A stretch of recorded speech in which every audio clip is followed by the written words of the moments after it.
오늘 표적이 드러나는 때, 다른 말로 말하면 기적이 나타나는 때, 그런 제목이 됩니다. 오늘 본문 말씀 갈릴리, 저쪽 북쪽 지역이죠. 갈릴리 가나라는 곳에 혼인잔치가 있었던 거죠. 혼인잔치. 옛날이나 지금이나 혼인잔치는 잔치 중에 가장 큰 잔치가 아니겠어요?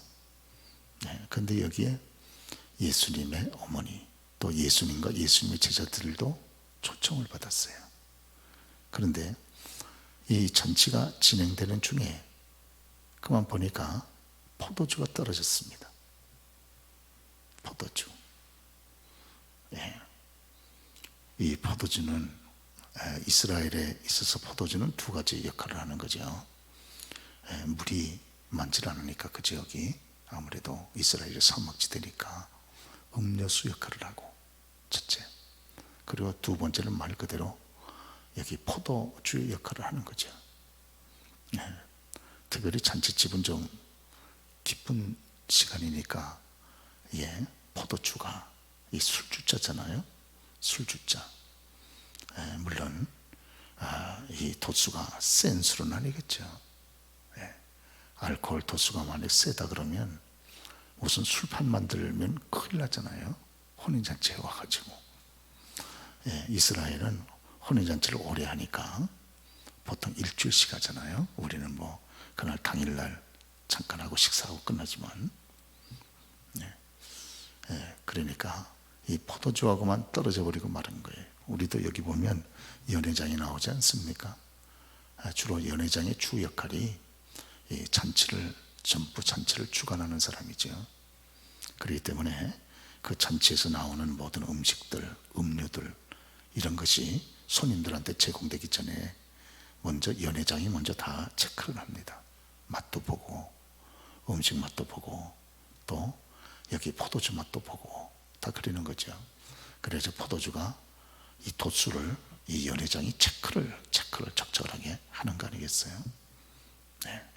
너무 세도 안 되고, 또 너무 약해도 안 되고, 또 이 포도주인데 포도즙처럼 또 이렇게 돼도 안 되잖아요.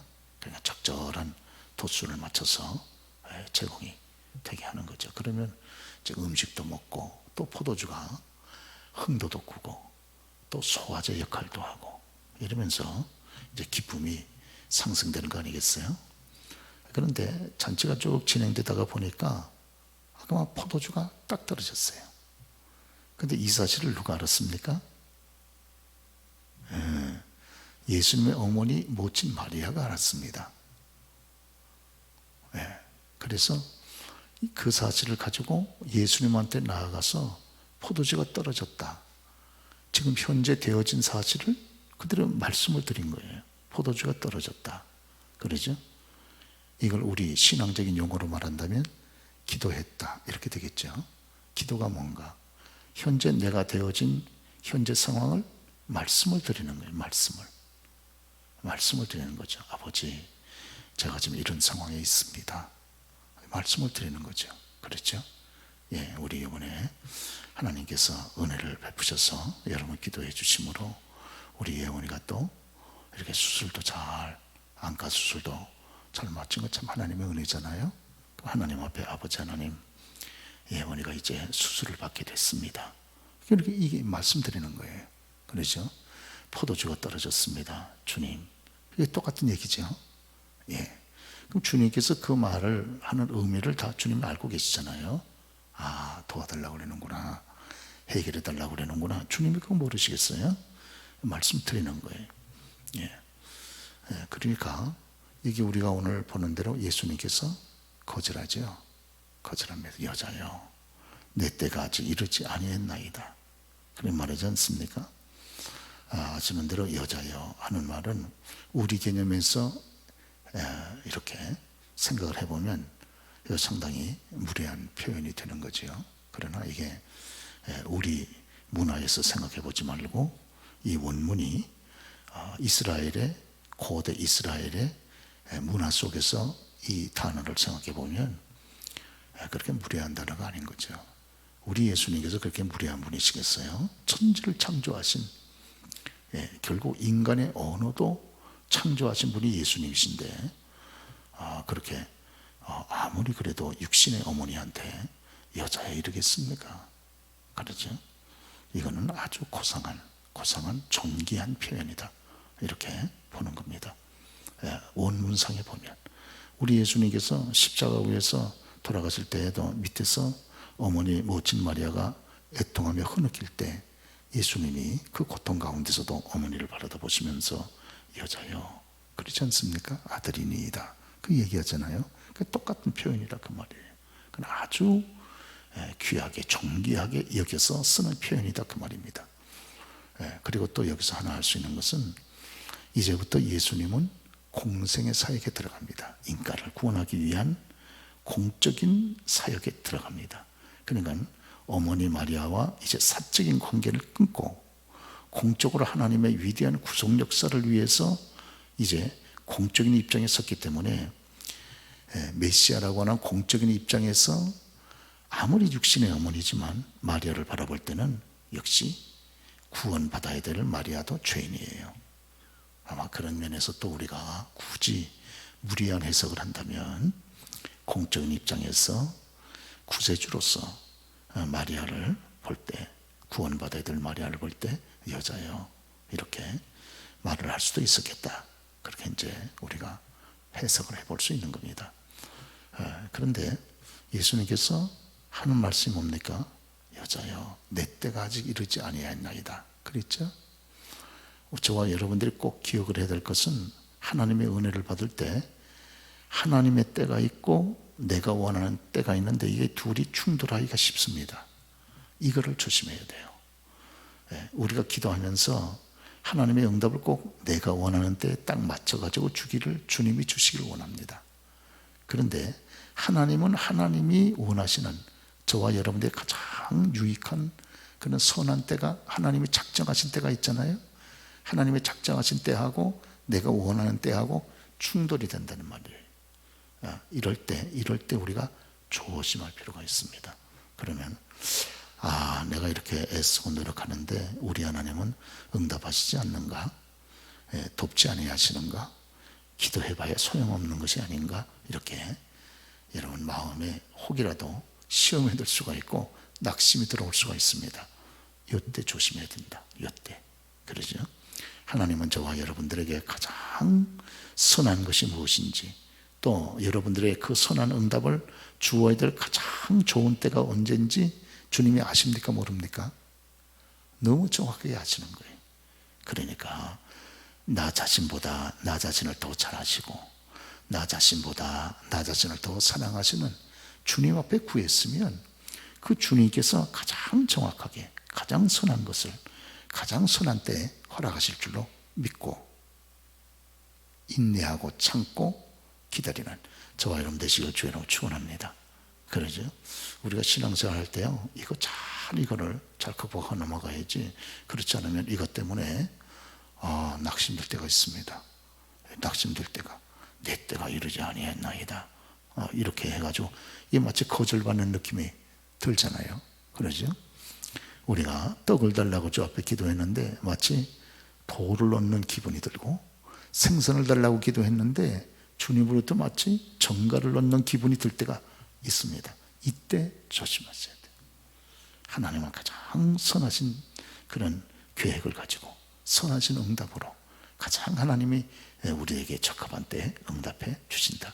하나님에 대한 전폭적인 믿음, 하나님의 사랑에 대한 흔들리지 않는 그 믿음, 신뢰심, 이걸 가지고 저와 여러분 뜻대로 되지 않는다 할지라도 우리가 인내로 소망 가운데 기다리는, 그러면서 계속 기도하는 저와 여러분 다 되시길 주로 축원합니다. 이게 얼마나 중요한지 몰라요. 내 뜻대로 안 된다고 우리가 악쓰면 시험 들기 딱 좋습니다. 그러죠? 그러나 하나님의 선하심, 좋으신 아버지, 여러분 좋으신 아버지를 믿으시죠? 좋으신 아버지는 가장 좋은 것으로 우리들에게 응답해 주신다, 이걸 확실히 믿고 기다리는 거예요. 그러죠? 그런데 그때 주께서 역사하시고 응답하실 줄 믿고 마리아가 하인들에게 뭐라 그랬습니까? 주께서 무슨 말씀을 하시든지 그대로 하라. 그렇게 명령을 했죠. 이걸 보니까요, 이 혼인잔치집하고 마리아하고는 뭔가 좀 더 가까운 그런 사이로구나 하는 걸 알게 됩니다. 그러죠? 만약에 마리아도 예수님도 그냥 손님으로만 참석을 했더라면 이렇게까지 깊이 있게 포도주가 떨어진 것까지 알려고 그러면 주방도 살펴야 되잖아요. 주방까지 살피고 또 거기서 일하는 하인들한테 명령하고 하는 걸 보니까 예수님하고 이 잔치집은 상당히 뭔가 좀 가까운 이 관계에 있는 집안끼리인가 보다, 이렇게 우리가 이해를 할 수가 있게 되는 거 아니겠어요? 그러니까 이 포도주 떨어진 것까지 주방을 살펴서 다 체크하는 것이고, 그리고 여기 하인들한테까지 명령까지 하잖아요. 그렇죠? 손님이 어떻게 하인들한테, 그 집 하인들한테 명령할 수 있습니까? 그러니까 뭔가 명령할 수 있을 정도의 뭔가 조금 더 친근한 관계에 있었다는 걸 우리가 단적으로 알 수가 있는 겁니다. 그리고 난 다음에 우리 예수님께서 좀 지난 다음에 내 때가 이르지 아니했다고 거부하시던 주님께서 하인들에게 돌 항아리에 물을 채우라. 여기 물을 채우라고 하는 말은 가득 채우라 그 말입니다. 가득 채우라. 물을 가득 채우라. 원문에 보면. 그러니까 하인들이 거기 돌 항아리가 몇 개가 있었습니까? 돌 항아리가 6개가 있었죠. 6개. 그러죠? 6개. 근데 그 하나 항아리가 어느 정도로 큰 항아리입니다. 이 항아리의 용도가 뭡니까? 잔치집 입구에다가 지금 이제 그 혼인잔치니까 손님들이 많이 올 거 아니겠어요? 그러니까 거기 결례용 항아리를 6개를 갖다 놨어요. 결례가 무슨 말이냐면 결자는 깨끗하게 할 결자, 레는 예법 예자인데 깨끗하게 하는 그런 결례를 위한 항아리 물이에요. 이스라엘은 아무래도 사막지대니까 밖에서 있다가 집 안으로 들어오면 냄새도 나고 발이 더럽고 이러니까 집에 들어가기 전에 손도 씻고 발도 씻고 그러잖아요. 그러죠? 우리가요, 이 광락교회의 제사장들이 성막에 들어가서 제사를 집행하려고 그럴 때 반드시 그 앞에, 성막 앞에 뭐가 있습니까? 물두멍이 있죠. 물두멍. 이 물두멍, 거기다 물을 담아놓은 물두멍이잖아요. 또 다른 표현을 보면 물바다라고도 그렇게 표현해 놓고 큰 그릇에다 물을 담아놨거든요. 여기에 성막 안에 들어가서 제사를 집례하거나 하나님을 섬기는 제사장들은 반드시 여기서 손발을 깨끗이 씻어야 됩니다. 안 씻으면 죽습니다. 큰일 나요. 그거와 똑같은 거예요. 왜? 그게 광역교회가 맨 사막 땅이잖아요. 그게 더럽단 말이에요. 손도 더럽고 발도 더럽고. 그러니까 하나님을 섬길 때 수족을 깨끗이 씻고 안에 들어가서 수족을 씻으면서 하나님 앞에 자기의 심령까지 그렇게 하나님 앞에 씻는 그런 회개하는 마음으로 아마 준비했겠죠. 그래가지고 들어가서 하나님을 섬겼단 말이에요. 그러니까 여기 잔치집에, 그 귀한 잔치집에 들어가는데, 우리도 여러분 아빠들 밖에 나가서 하루 종일 일하다가 집에 들어오면 제일 먼저 뭐부터 씻으라 그럽니까? 그래가지고 양말 벗고 발부터 씻고 들어오라 그랬잖아요. 우리도 그런데 하물며. 그럼 거기서 수족을 씻는 물을 이렇게 항아리, 돌 항아리에다 해놨는데, 그게 어느 정도 되냐? 이게 보통 2~3통 드는 항아리다 그랬습니다. 2~3통. 한 통에 보통 40리터가 들어갑니다. 40리터.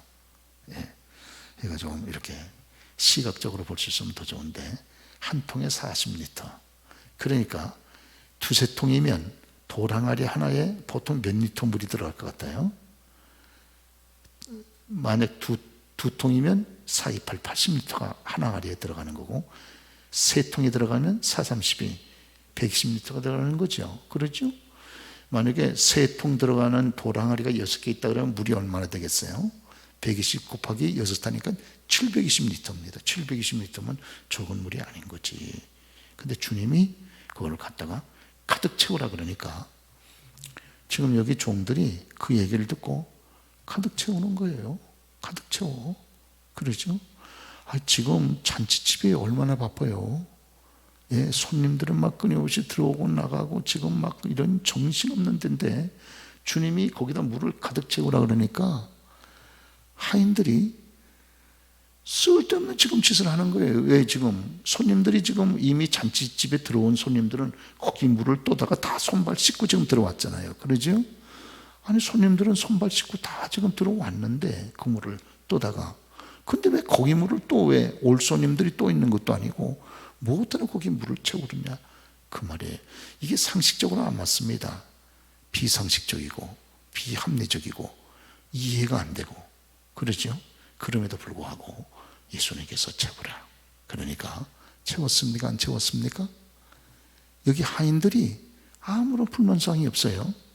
그냥 갖다가 채우는 거예요. 그러죠? 그러니까 그거 적어도 그 한 700리터짜리 6개의 돌항아리 큰 돌항아리 6개에다 물을 채우려니까 얼마나 열심히 갖다가 채웠겠어요? 채우는 거예요. 그러죠?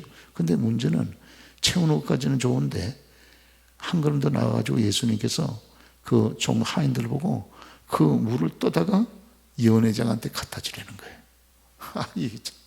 이게 지금 뭐 하는 짓입니까, 지금? 예? 이게 지금 뭐 하는 짓이에요, 지금?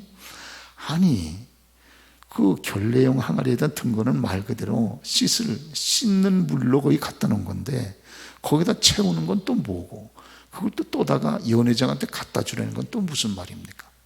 이거요. 아니 그 손발 씻는 물을 갖다가 지금 포도주가 다 떨어져 나가가지고 지금 당황하고 있는 연회장한테 그 결례용 물을 갖다가 떠서 갖다 주려는 건 그 연회장을 모욕하는 거 아닙니까? 그러죠? 이거 정말 기가 막힌 지금 일을 하고 앉아 있는 거예요. 그런데 참 놀라운 거는요. 물을 채우라 그러니까 하인들이 채웠어요? 안 채웠어요? 물을 채웠어요. 갖다 주라 그러니까 갖다 줬어요? 안 줬어요? 갖다 주었어요. 여러분 오늘요 하나만 분명히 우리가 붙잡자고요. 다른 것 말고 여러분이 가나의 혼인잔치 사건은 우리가 거꾸로 아웃라인으로 이렇게 지금 제가 말씀을 드리는데 하는 거 우리가 많이 알고 계시잖아요. 그러죠? 그런데요 하나님의 역사가 언제 일어났냐 그 말이에요. 주의 역사가. 그러죠? 오늘요 예수님께서 하시는 말씀이 내 머리로 이해가 안 되고 합당하지 않고 비상식적이고 해도 주님께서 말씀을 하셨으면 아멘하고 그 말씀을 100% 순종할 때 100% 순종할 때 뭐 하지 않고 입을 열어서 불평하지 않고 사람은요 되게 일을 하더라도 내가 납득이 안 되고 이해가 안 되고 비상식적이면 하면서도 욕합니다. 바빠 죽겠는데 지금 이 혼인잔치 집에 제일 바쁜 집에 손님으로 예수님 오셔가지고 예수님 지금 손님으로 오셨잖아요. 물을 떠라 뭐라 이게 지금 뭐예요? 지금 쓰잘물이 없는 짓을 이게 지금 뭐 하시는 거야? 손님들이 이미 다 손발 씻어가지고 다 잔치상에 들어가가지고 지금 먹고 마시고 흥겨워하고 있는데 또 이렇게 대고 오실 손님들이 있는 것도 아닌데 무엇을 여기다 물을 채우라 그러는 거야? 아니 채우는 것까지는 좋은데 그 물을 떠서 또 뭘 또 연회장한테 갖다 주라 그래? 이거 뭐 하는 거예요? 지금 연회장한테 이게 요거 아주 구사리를 먹겠구만. 이러면서 툴툴거리면서도 여러분 할 수 있잖아요. 근데 우리 성경은 그런 얘기 없어요. 여기 보니까 물을 채우라 하니 채웠더니 갖다 주라 하심에 갖다 주었더니 이렇게 돼 있습니다. 그러죠? 그러니까 놀라운 사실은요. 연회장이 이걸 딱 받아가지고 딱 먹으려니까 보니까 포도주야. 연회장이 딱 받았을 때에는. 왜? 이게 만약 물이라면 연회장이 안 먹었겠지. 그게 만약 갖다가 그릇에 떠가지고 갖다 준 게 만약에 물이라면 보고선 뭐야 지금 뭐 하자는 거야 지금 아주 하인들이 구사리를 무지하게 먹었겠죠. 그런데 딱 연회장의 손에 딱 들어가니까 이게 포도주로 딱 변해있는 거예요. 그러니까 먹는 거 아니에요 연회장이. 그러죠? 그런데 놀라운 사실은 먹어보니까요 이게 너무 충격적인 맛인 거예요. 그러죠? 그래서 우리 본문에 보면 연회장이 주인을 불러 그랬습니다. 주인을 불러. 그런데 이게 사실 원문에는 불러 이렇게 되어 있지 않고 외치다 이렇게 되어 있어요. 외치다. 연회장이 야 신랑 신랑 빨리 일로 와봐 이래가지고 막 그냥 막 흥분해가지고 충격적으로 외치는 거예요 지금. 왜냐하면 이게 세상 그 방법하고 다른 거거든요. 보통 세상 사람들은 처음에 취하지 않았을 때는 좋은 걸 줘가지고 맛을 느끼게 하다가 어느 정도 취하고 나면 이제 맛을 잘 분간할 수 없을 때가 되면 안 좋은 것을 내놓는 것이 세상 사람들의 방법이잖아요. 그런데 연회장이 깜짝 놀라는 것은 아니 지금 어느 정도 이제 먹어가지고 포도주가 다 떨어질 만큼 이제 많이들 찾았는데 이제 어느 정도 좀 이제 약간 취기도 있고 그런데 먹어보니까 아주 그 맛이 탁월하게 뛰어난 맛을 느낄 수 있을 정도로 좋은 포도주가 있었다는 거예요. 그러죠. 오늘 사랑하는 여러분, 이게요 오늘 우리가 이렇게 개인적으로 여러 가지 어려운 문제가 있으면 그때 여기 우리 얘기하는 것처럼 예수님의 모친 마리아처럼 예수님을 찾으셔야 됩니다. 할렐루야. 그러면 우리 예수님께서 여기 보면 포도주가 모자란지라 그랬잖아요. 그런데 모자라 가지고 막 크게 당황할 만한 일이 있을 때 주님을 찾으니까 이렇게 충격적인 감격스러운 일이 발생이 되는 거예요. 할렐루야. 그러죠? 그렇습니다. 그렇기 때문에 오늘 그리고 저와 여러분의 상식이나 또 우리의 수용할 수 없는 그런 여러 가지 말씀이라고 할지라도 믿음으로 찾고 순종하면 그게 위대한 하나님의 기적, 놀라운 하나님의 간증, 놀라운 하나님께 영광을 돌리는 그런 결과가 맺혀지게 된다는 것을 믿을 수 있길 바랍니다. 오늘 여기 보니까 그래서 이 하나님께 영광이 드러나면 그랬잖아요. 영광이 드러나면 그렇죠. 어려운 일이 있을 때 오늘 저와 여러분들이 하나님께서 또 근본에 역사하시겠구나 이 어려움을 통해. 그래가지고 그걸 가지고 주 앞에 가지고 나아가고 그냥 단지 우리의 현실을 그냥 말씀을 드리는 거예요. 주님 포도주가 떨어졌습니다. 우리 현실을 말씀드리는 거예요. 그리고 주님의 때를 기다리는 거예요. 그러면서 기도하고 기대하는 거예요. 그렇죠? 그래 주께서 말씀을 하시면 그러면 그 말씀을 붙잡고 그리고 순종하는 거예요. 어떻게? 아구까지 물을 채우고 갖다 주라 그랬으니 갖다 주기까지 철저하게 순종하는 거예요. 그러면 여기에 아주 충격적인 은혜, 충격적인 하나님의 역사, 정말 간증이 여기서 나타나게 될 줄로 믿으시고 아멘 하시기 바랍니다. 아멘. 그러죠? 참 그렇습니다. 그렇기 때문에 오히려 어려우면 더 교회를 찾고 그러죠. 저와 여러분의 사정을 주 앞에 말씀을 드리고 그리고 하나님의 때를 기다리고 그렇죠. 하나님이 반드시 역사하는 때가 있습니다. 왜? 구하라 그러면 주신다 그랬어요? 안 주신다 그랬어요? 주신다 그랬으니까 반드시 주신다 그 말이에요. 그런데 그 때는 하나님이 결정하는 거죠. 그리고 하나님의 때에 가장 적합하게 역사하실 것이다 하는 그런 기대감을 가지고 계속해서 하나님 앞에 소망 가운데 우리가 기도하면서 인내 기다리는 거죠. 그러면 마침내 주께서 말씀하시고 그리고 예배 시간에 우리가 조금 주의하면 예배 시간에 우리 주님께서 지금 직접 나와서 말씀하시겠어요? 세운 주의 종도를 통해서 말씀을 하시잖아요. 그때 하나님께서 증거된 그 어떤 말씀을 통해 하나님이 응답하신다 그 말이에요. 그러죠? 그래서 순종해 나갈 때 이런 충격적인 놀라운 하나님의 은혜가 함께하게 될 줄로 믿습니다. 그러죠?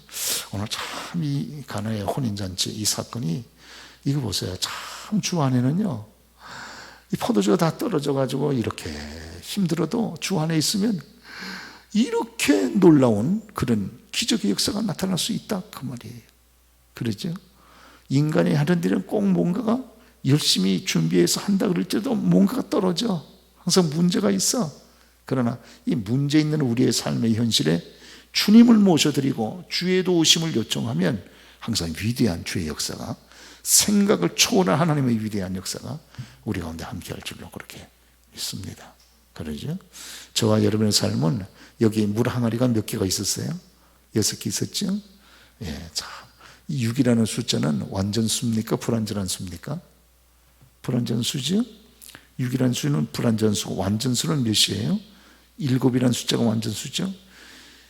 우리의 삶이 돌아가리가 6개 있는 것처럼 불완전해도 거기에 주님을 모셔드려서 완전수가 되면, 7이 되면 거기에 위대한 간증이 있을 줄 믿습니다. 그냥 늘 하나님을 바라보고 소망 가운데 즐거워하고 인내하고, 그리고 우리의 사정을 주 앞에 말씀을 드리고 조금만 참고 기다리면 반드시 하나님의 영광을 돌리는, 주님의 살아있는 영광이 나타나는, 간증하고 기뻐하는 좋은 시간들이 함께 할 줄로 그렇게 믿습니다.